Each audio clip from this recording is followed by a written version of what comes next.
Okay, well, it's 8 o'clock on the dot, so I was told I get from 8 to 8:30. And then if we have anyone with any questions, I'm happy to stay on past 8:30, but I say we get started. So my name is Katie Mangus. I am the occupational therapist that serves George Washington Academy. And so I am super excited to be here. I've done a couple parent nights before, so hopefully I've met some of you and know some of you. I loved if you want to turn your camera on so I can see you, but no pressure if not, I understand. I work primarily with kids in the special education department, but I also am certified as a positive discipline parent educator. And so I love working with parents, and I absolutely love this curriculum that we're going over tonight, which is called Ready Bodies, Learning Minds. And what this program is it's the foundation of why now GWA has a motor lab. So tonight I'm going to be explaining why we got a motor lab and what it means and why it affects you and your kids, especially your kindergarten through third graders. So Ready Bodies, Learning Minds provides children with a strong foundation of the basic knowledge and use of their bodies. And it's developed by a woman named Athena Oden, and she's a physical therapist that has been doing this for about 30 years. So, and my slides aren't going. There we go. Okay, I already introduced myself, but this is my family, and my dream is that I can get every school a motor lab, which is what Ready Bodies Learning Mind teaches all about, how to implement what we're talking about here. And GWA is fulfilling my dream. So I'm really happy about that. This is what we're going to be doing tonight. These are today's objectives, is that I hope that you are able to understand what students and teachers and parents are up against right now in 2021. We're going to go over a learning pyramid. And I want you to leave here understanding how sensory integration and motor control drives learning and performance, that cognitive piece that we're looking for in terms of reading and academics, how those are linked. I'm hoping you feel inspired to have a paradigm shift on how important sensory and motor experiences are. I'm gonna have to text my husband right now because my cats are clawing at my door and they're being really loud, so I'm sorry. Let's try to zone them out. It'll be a sensory experience. Sorry. So I want you to feel inspired to understand why it's important and then provide it at home. And I want you to feel supported that GWA is having the motor lab for the kindergarten through second grade students at the moment, hoping to expand, and that you'll feel like you have resources on how to move forward with this, and that you'll feel supported with your own child or students if you're a teacher. So we're going to start with the troubling trends of 2021, which is that I've been working in schools for 11 years. I think I've worked in 12 different schools, and more of our students are appearing uncoordinated. They're having a harder time bouncing around the classroom, chewing on their shirts, falling out of their chairs. We're seeing increased difficulty with reading and handwriting. Ultimately, we're seeing an increase with difficulty to perform motor skills, and their immature skills are, and motor-wise, are making it harder for them to do the cognitive academic piece.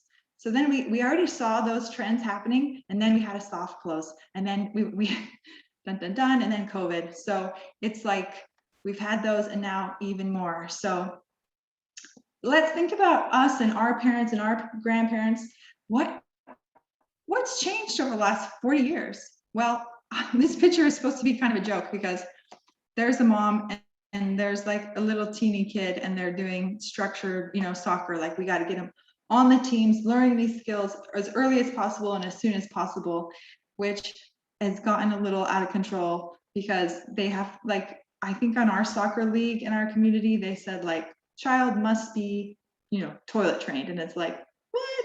Seriously? Like, that's a requirement? Like, I think we're starting a little young here if we're worried they're not toilet trained yet. But 40 years ago, it was more free play. Now we have a lot of managed playtime and sports, not free play. Fear of safety, we restrict the kind of play that our kids are doing. We lay our babies on their backs instead of on their tummies now because of SIDS. And we're going to talk about why that is really difficult and how we have to kind of compensate for that. We have 2 parents working in a home. I mean, I'm not trying to be critical here. This is my home, right? We have both parents working. We're both not as available for our parents as maybe how my parents grew up. Less manual labor for us and our children. And we're living having our kids are living more of a smaller childhood versus like with our parents, it was like a bigger, and I say just our parents, I don't know how old you are, but parents, grandparents, it was a bigger childhood, like climbing trees and scraping knees and playing in the mud with a stick. Now these are pictures of my own daughter on the left. We call it in the occupational therapy world the invisible cage. The invisible cage is the container baby syndrome, which literally the American Physical Therapy Association has like a diagnosis and a handout on the container baby syndrome and what problems it causes. Because instead of you think, oh, I'm taking my baby all these places, but instead of them actually getting sensory input and experiencing them, they're only able to see this much right here and experience this much sensory. We're trying to put our babies in, like, this is me feeling so proud of my little baby for being in a sitting up bumbo seat way too young. And now I look at that and I cringe because it's putting her in a container and trying to get her farther along than she really was before she was ready.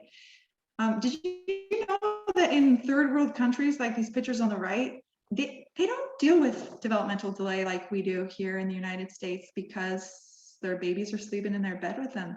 They're hanging around their neck. They're on their back in the fields. Like they are getting so much sensory and motor and movement and writing reactions and adjusting and neck control. They're getting all this input and they're developing because they're not kept in this invisible cage. Other limiting things about our childhood is the amount of screen time, the national epidemic of obesity, increased academic demands, and this, what we mentioned about having the soft close and COVID. So we want a big childhood. We want rolling down hills and risky play and playing outside till the dinner bell rings. And you know, we're not allowed to stand on swings. I mean, that is one of the best things you can do is let your kids stand on the swing. They get the full body and the postural control and the vestibular input and the wind and all these things. They going barefoot, climbing trees. I love this picture right here of this guy on his bike. This is my next door neighbor. He's a professional cyclist. This is his not even 2-year-old. She holds on to that. I mean, what a awesome way to get a ton of trunk and posture and neck control and input, sends all sorts of sensory input. And she just loves, I see them on that multiple times a week. These are ways to get that input. I push a heavy vacuum because I remember vacuuming at my grandma's house and it was like, oh, like you had to like really push that heavy vacuum. That's what we call heavy work. That's when you're getting that that pressure through your joints, that input to vacuum or to wash windows or to clean the floor. And now, you know, our manual labor, and especially for our kids, is just not quite the same. They're not pushing a heavy vacuum. Most of them are not pushing a lawnmower that's not self-propelled, but these are all things that are helping build their sensory and motor systems. There's play today. Kind of makes me cry. But I have someone very close in my life who said, I'm really grateful that I'm keeping my boys safe right now. And I said, what do you mean? She said, well, every day they come home and they get online and they connect with their friends. And so they get to play on their gaming system for however many hours a day, and they're safe from COVID, safe from getting hurt, safe from everything. And I thought, oh my gosh, this is someone that I love and adore. And you really believe that this is keeping your kids safe, when in reality, it is keeping them underdeveloped and increasing all these other issues that we learn from too much screen time that causes increased anxiety and depression. So it's not 40 years ago. The circumstances are different. And so guess what? We need to be different. And how we are different is we provide. As parents, teachers, neighbors, grandparents, we get to take a proactive approach to change how we are living day to day and provide the kind of sensory and motor input that our kids really need to develop. I love this pyramid of learning. On the bottom, the very most basic thing you have to have is your central nervous system. Then you can see your sensory motor, perceptual motor. At the very top is academic learning, the cognition and the intellect. The very tip top. We have to have that foundation of support to do any of these higher level skills. So tonight we're going to be specifically going over the sensory and sensory motor, this right here, reflex maturity and these senses, and how we can help build these to get this higher top point of the pyramid. I forgot to mention that you are welcome to ask me a question, and if it's something that can wait, then let's have it wait till the very till 8:30, and then we'll stay longer for questions, and anyone who wants to go can go. But if I'm talking through something, it doesn't make sense, please stop me.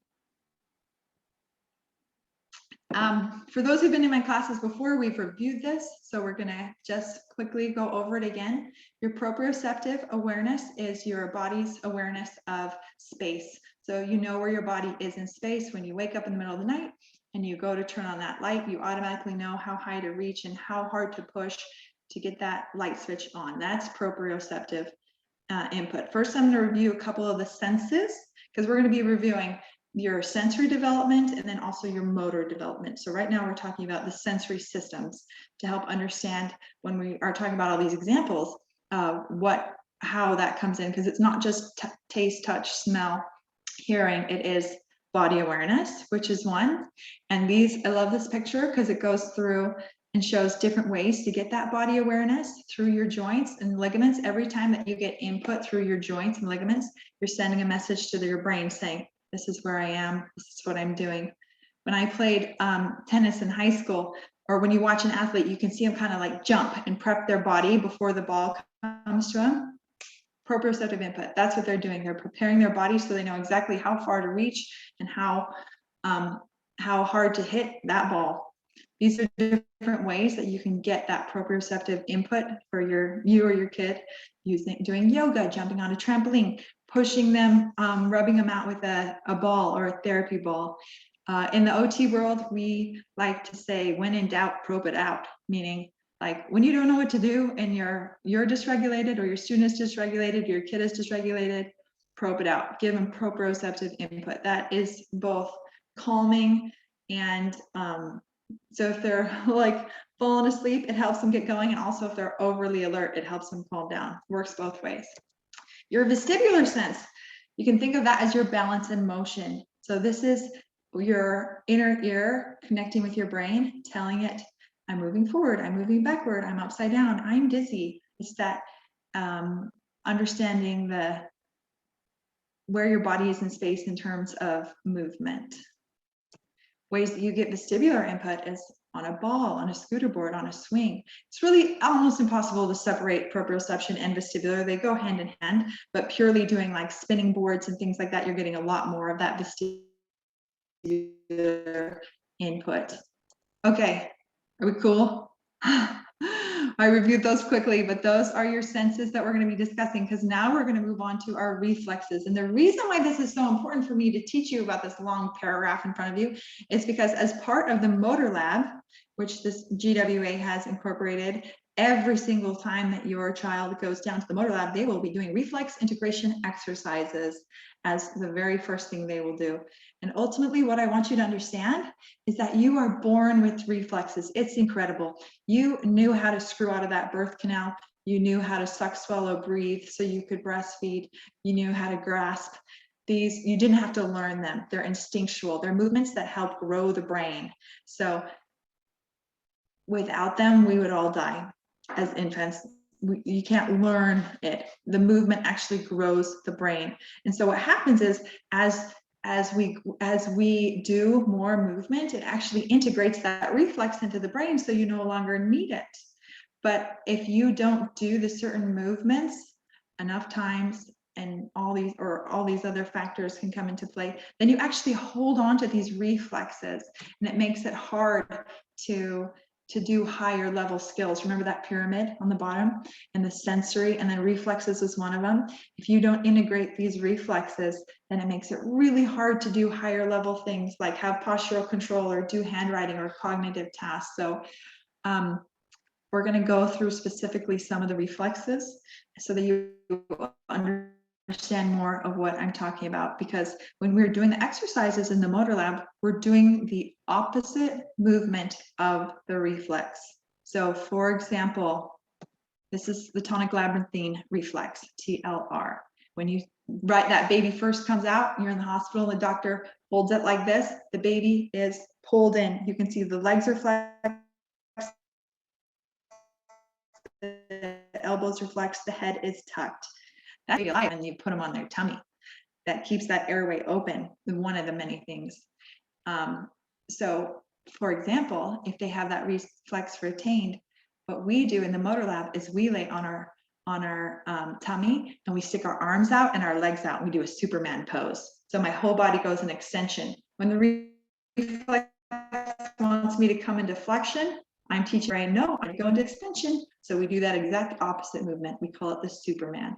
So when I'm working in the motor lab, I test different kids and see and can kind of grade them to know where they are in terms of if their reflexes are retained or not.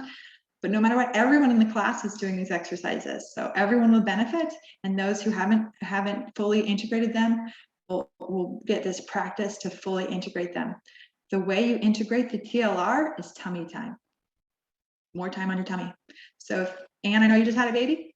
You get that baby girl on your chest when you're laying on the ground, or anytime you possibly can. If you choose to put your baby back to sleep as much as you can throughout the day, you put them on their tummy to help integrate this reflex. The next reflex is the asymmetrical tonic neck reflex. I just went through my baby pictures of my daughter. These are just 2. I had like 10, I kid you not. I didn't try to take them of her doing this reflex. It's just a natural thing that they do. Every time that you see she turns her head, the arm automatically extends into extension and the other arm into flexion, and the legs follow. So this reflex helps the baby actually come out of the birth canal and corkscrew their way out. It helps them that when you lay on their tummy, then they turn their head again, helping that they don't die when you put them on their tummy. It ultimately is teaching this eye-hand coordination, helping the baby recognize, oh, I have hands and I have control of it, and I'm working together with my eyes. So again, we do exercises to go against that movement and do the opposite. The symmetrical tonic neck reflex is what the reflex that helps us learn to crawl. So you can see this picture that when I go back on my knees, my head comes up. And when I go up on my legs, my head comes down. So this is helping. This is why crawling is not the reason. One of the reasons why crawling is so critically important, because it integrates this reflex and it builds the corpus callosum, which is the middle part of your brain that helps both sides of your brain talk together. So again, we do an exercise called the giraffe stretch to integrate this reflex if they have not done so. These reflexes that I'm going over tonight should be integrated by like 18 months old. So if they're not, then it's something we want to start addressing. Okay, so we went over the sensory pieces. We briefly went over the reflexes to kind of give you an idea of why that's important. Now we're moving into the reasons for the motor lab and what that looks like. We live in a culture of like, let's make them sit still so we can teach them. And that's what we believe and that's what we know. But the reality is how can they sit still when they haven't developed their sensory or motor skills? When you're asking them to sit still, you're using all their strength and energy to just sit still. So then you ask them a high cognitive task and it's like, well, I got nothing for you. Now I'm just using everything I got to keep eye contact with you or to sit up tall in my chair. So I keep that in mind a lot, especially when I'm working with my students in the special education department. If they're going to be doing a test, I encourage their teachers to like let them sit in the beanbag or let them sit in the swing or let them be in a place where they can just like relax down and just really focus on what they are trying to get out cognitively. So when we see this lack of sensory and motor skills, alongside with it, we're seeing more problems with mental health and negative behaviors because skills build self-esteem. So as they get these higher level skills and as they integrate these reflexes, it helps build their self-esteem and feeling like they're significant and they belong and they can participate in the classroom fully. So I want you to imagine a highway and in your brain, and you have all these neural pathways going to your brain, going through your brain, and you can develop them to be a highway so that they're smooth and fast and they don't have to think about it. But for a lot of our kids and students right now, it's like they have all these different roads in their brain, and they're taking different ways every time, and so they're not refining that myelin sheath and making it this fast, quick response. So we're doing very specific exercises in the motor lab and building their sensory motor skills so that it can be just now turned into this smooth highway, and they don't have to think through every single thing that they're going to do. I put example of tying shoes because Athena Odin gives this exact same example that happened to me. I'm an occupational therapist who specializes in pediatrics. My 7-year-old daughter didn't know how to tie her shoes. That is what you would call an OT fail. How could I do that when I specialize in fine motor skills? I felt mortified. Okay, well, Violet, let's learn how to tie your shoes. I've never taught you how to do this. Oh my gosh, 7 years old. Guess how many times it took me to sit down and teach her for her to learn it when she was 7? Anyone? I can't see everyone. Colette, any guesses? Put up a finger. I mean, fingers. Yeah, you don't know. It took me one time. You know why?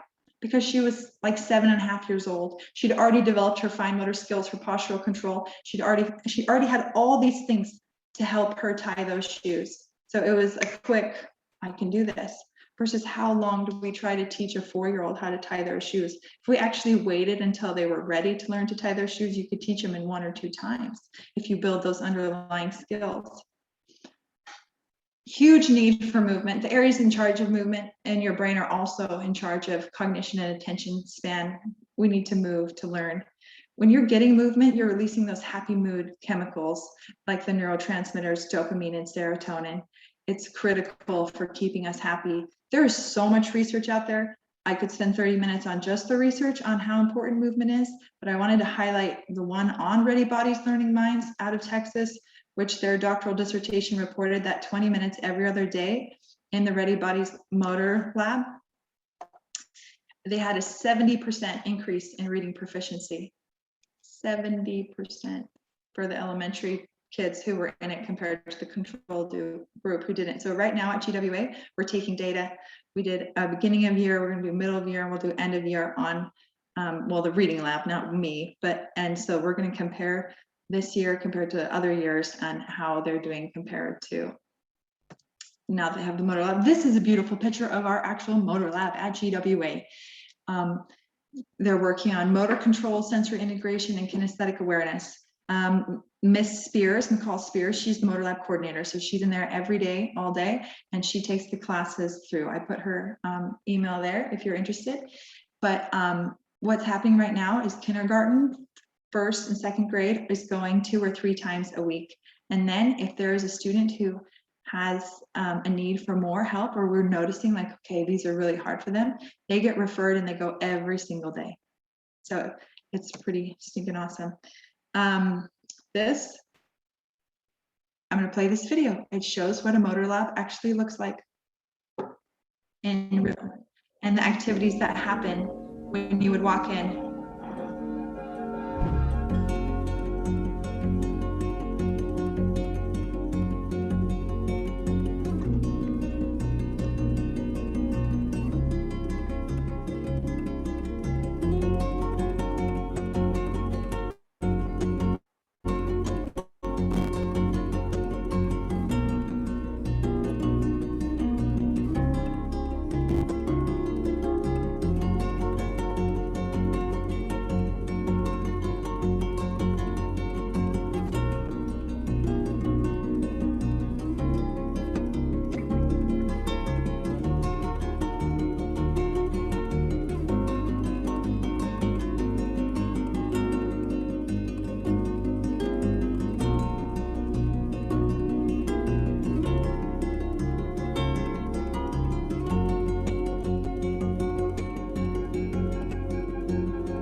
Awesome. So what you saw is a task-oriented circuit training stations. Each station lasts 90 seconds. So there's no waiting time. It's very fast. Each station can have 2 or 3 kids at a time.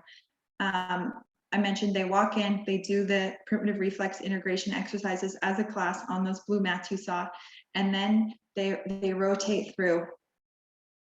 You can see these are more pictures of like the spinning boards we have and the place to bounce the ball. So there are 10 stations. They specifically cover 10 different areas. I will tell you every area. And then as the year progresses, like once a week, 1 or 2 stations change depending on how well the kids are doing with them. It gets a little more challenging, and it is updated. So very important, at the end of every motor lab time, there's a quick cool down. It's really important that if they get moving and get a little worked up, that we bring them back to the green zone, back to cool down, send them back to class. A critical thing to keep in mind is that when you're doing motor and sensory movement, especially as a teacher or in home, and you're trying to keep them in that regulated zone, the key to this is there's a beginning and there's an end, and there's structure in between. It's not just they don't just run in there and have a free-for-all. They're getting a ton of sensory and they're getting a ton of motor, but it's not just a free-for-all. It's very specific on what they're doing and why. So these are the stations: a vestibular board, handwriting, locomotor, proprioceptive, tactile, balance, motor control, vestibular, eye, hand, foot, and ball work. So they get every single one of those every time, and also they get primitive reflex exercises. I threw this picture in, it really should be on the next slide, but this is just a picture from this weekend. This is my front room. This is my husband playing with my kids and wrestling. That happens very often. And this is a great example of being at home and getting sensory and motor and tactile input and getting thrown around and having fun and getting play and building those sensory and motor systems and building those neural pathways to make that highway smooth. I tried to think of a slide of what could I list of ideas for parents if they're like, oh, I want to do this at home, or what could we do at home? And I thought about putting, you know, all these actual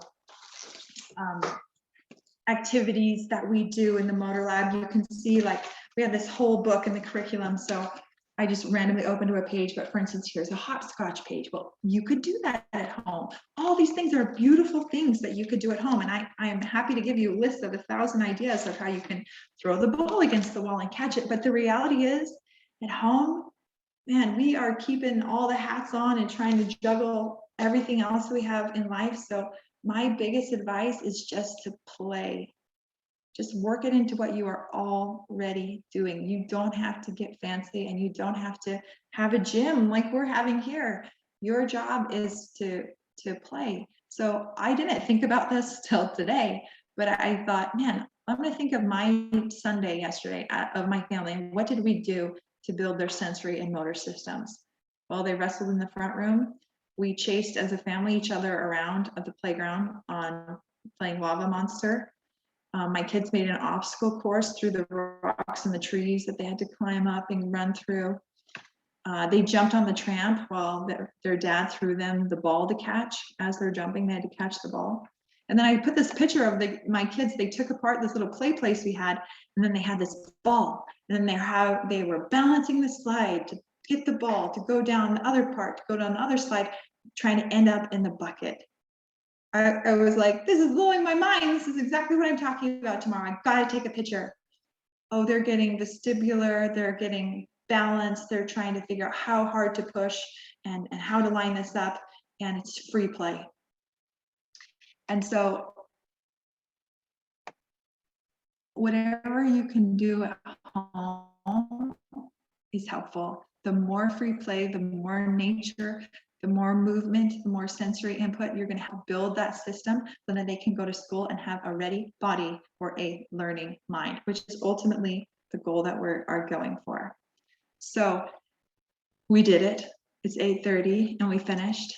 I am hoping that you understand what teachers and students are up against in 2021, and you can think of that learning pyramid and know that sensory integration and motor control drives learning and the performance of our kids at school. I hope that you're feeling inspired to have a new thought pattern on how important it is to get sensory and motor experiences and that you want to provide it, that you want to be part of the fun and the play and get out there. And I hope you feel supported. I hope that you feel like George Washington Academy is helping provide this motor lab, and that you have resources with me and the other amazing people who work at the school. I know even on this call, we have multiple people from GWA who are here to support, and McCall Spears, the motor lab coordinator, is definitely here to support you with your students. So thank you so much for coming. I'm going to stay on and answer any questions or talk through anything that anyone wants to ask or share, but thank you so much for coming. Thanks, Katie. I have a question. Yes, Anne. Did you say that K through second grade goes to the motor lab currently? That's correct. So right now, that is, I'm hoping that it grows in the future. So right now it's kind of like our data research year of showing that it's worth the time and effort. But right now it's just K through 2. And they go how often? So depending on the class, like for instance, kindergarten classes typically go 3 times a week, but first and second for sure go to. This is the reality. We started, and now a lot of the teachers are saying, can I come more? Can I come every day? Nice. And so every single spot is filled.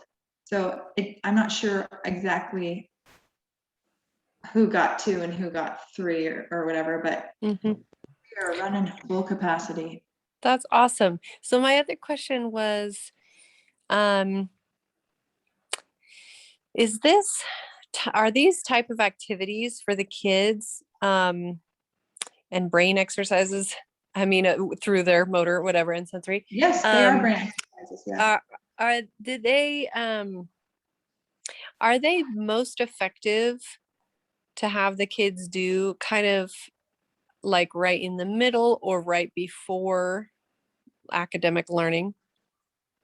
Such a great thought, Anne. Yes. So literally, if you can do any type of warm up, again, slow and controlled with a beginning and an end right before learning, that will be very helpful. Particularly, they have a lot of research out there on getting vestibular input. So that means like bouncing on a ball or doing a spinning board right before reading, because there is a connection in your brain and the cranial nerves between your vestibular and your ocular. So like your inner ear and your eyes. So they actually have found increase in reading skills if you do vestibular input before you read.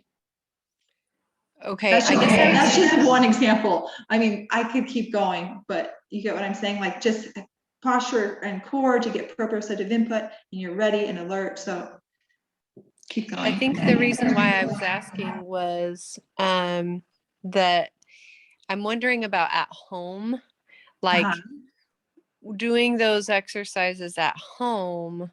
Is that going to be helpful for the next day? I mean, I know in general, like we're trying to grow the brain so that every day they're benefiting all the time from it, or whatever. But I'm just wondering, like, is it? You're wondering the immediate effect, if it will help them at that moment, right? Am I getting it? Yes. Yeah. Like, I mean, so yeah, there's helping for the next day at school, but also like for at home, if they need help focusing on, whatever, if this would help to just like, I'm wondering, like, if one of my kids is really hyper and not having a hard time focusing, if we like stop and do some stuff right then, if that would help them right then. Just you're exactly on track. And sorry, I'm not distracted. I'm looking for a visual that I want to show you, but last year I did a training and it showed the different zones of regulation, and it showed the blue zone, the green zone, the yellow zone, and then the red zone. And so when our kids are in that yellow zone and they're like, oh, I'm not going to do homework, and we can do sensory motor activities, help them get back into the green zone right then and there, so then they can participate. Or we have them do their homework and we put it on the wall so that they're standing, or that they get to jump and then stop and write, or we put it on the floor, or we change up and we let them sit in a different situation or under the table so that they are getting movement while they're doing their homework. That's the most ideal way, but also to have it be like, again, this is where you have to be careful that it just doesn't turn into a free-for-all and they get super distracted. But when you have specific things like, oh, we're doing chair push-ups and then we're doing it, you know, in between each one, then it's giving them what they need to help stay regulated. And it's a great idea, and I think you should definitely go for it. When I do testing, like I'll have to do standardized testing with kids, and it'll take sometimes a couple hours. And I for sure am going in there and I let them see exactly, we're going to do 3 things today. And in between each of those 3 or 4 things, we do motor and movement. And I let them choose from some options, or, you know, we do the tramp every time in between. But I do not, for instance, do testing or do therapy without constantly putting in those movement moments, I like to call them. Thanks so much. Oh, thank you, Anne. Is there any other questions from anybody? Colette? So what would be, you know, things that you don't need any equipment, you can just do right now? Like you gave an example of like chair push-up. What are some other just really basic ideas? Great question. I'm an OT, so I do a lot with handwriting, but there's a lot of great easy ways to warm up even just before you do handwriting, where you don't have to leave your chair. One of my students' favorites is to do what we call, imagine this is my desk, right? So you take both hands and first we do spider crawls up, and then we do, and you're like pushing hard. I'm giving like proprioceptive input through my hand. So this spider is crawling to the top, and then we do tiger claws down. And they love to be like claw down, but they're pushing hard. So like spider up, tiger claw down. Sometimes we push our hands together and I cover it with glue, and I have to push it and we try to pretend like we're gonna pull it apart. I love doing each finger to each thumb. I love doing a balloon that you blow up and let down. I love smelling the flowers and then blowing out the candles. These are just like sitting. Now I'm gonna do handwriting, or giving ourselves a hug. Sometimes we'll make like angry, scary faces and then relax. But the idea is I'm getting a little vestibular and I'm getting proprioceptive input, and I'm preparing my body to write. I'm preparing my body to sit a little longer. So those are sitting examples. If you're going to get up and move, I love wall push-ups. I love chair push-ups. I love balancing on one foot, trying to close your eyes and sit, you know, sit right back down. I love standing while you're working. And I already mentioned, I love putting things in different places. I love putting papers on windows, on floors, under tables, getting them up and moving, letting them sit. My new favorite thing is letting them sit in laundry baskets. They love to sit in laundry baskets and have their clipboard, this flexible seating, different ways. Am I answering your question, or do you want any more? Okay. In terms of ideas, I don't lack in terms of ideas because, you know, I'm not coming up with this stuff. There's so much out there and easily available now of things that you can do. And I'm happy to share any of my resources that I have, because for instance, like sitting in front of me, I have like resources on just like for teachers and things that I share. So the awesome thing is that I just did an 1.5-hour training with all the GWA K through 3rd grade teachers on how to incorporate more movement into the classroom. They're seeing the benefits of the motor lab, and now they're doing more movement in the classroom. But, you know, for instance, this is a visual of simple things that you roll the dice and then you pick it and then you do it. Because I know as a mom, and I know you homeschool, Colette, it's you need to not have to sit and think about what to do. You need to be able to just pull out that popsicle stick that says what to do, or have the kids make their own wheel of choice with the 5 things that help them, and then let them choose, or as a class, you do it all together. If you need more ideas, my email is at the beginning. And Anjanae will be emailing these slides out to everyone. And then they're also on the GWA website under Resources and Counseling Center. These are the websites that I love. These are the references that I use. And then my email is at the beginning of the slides, which I can go back to, but I'm happy to email resources if people want more, or if I keep hearing the same thing, I'll just have Anjanae posted on the website.